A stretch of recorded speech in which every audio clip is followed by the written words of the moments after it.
Hello friends, आशा करूँ सकलोरे ভাল। আজি बहुत दिनों मूरत भिडिओ এটা দিম বুলি ভাবিলোঁ।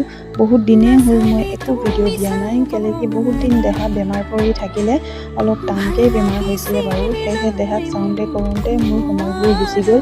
মই একো ভিডিও বনাবও নোৱাৰিলোঁ, দিবও নোৱাৰিলোঁ। সেয়েহে আজি বহুত দিনৰ মূৰত ভিডিও এটা দিম বুলি ভাবিলোঁ। এয়া মাজনী মই ৰিল ভিডিঅ', তেতিয়াই এইবোৰ ভিডিঅ' আছিলে। তেতিয়াই আমি বিয়া খাবলৈ গৈ উভতি ঘৰলৈ আহি ঘৰতে ৰিল ভিডিঅ' দুটামান বনাইছিলোঁ। এফালে আছোঁ আমি জাজুৱলী তিনিজনী আৰু ছোৱালী দুজনী। ৰিল বনাব আমি কোনোৱে একোৱে নাজানো বাৰু, তেওঁ যি পাৰিছোঁ তেনেকৈয়ে বনাইছোঁ আৰু তিনিজনী ঠিকছে হাঁহিছোঁ এনেকৈ জাহা তাহা কৰি পিনি। তাৰপৰা এফালে আকৌ দেহা পিঠিত ওলমি দিছে, দেহাৰ লগতো অলপমান এনেকৈয়ে কৰিলোঁ আৰু বনালোঁ আৰু এইভাগেই। তাৰপিছত ইমানেই আছিলে আৰু আজিলৈ ইমানেই। ভাল পালে লাইক কৰিব, শ্বেয়াৰ কৰিব, কমেণ্ট কৰিব। আজিলৈ বাই বাই, থেংক ইউ।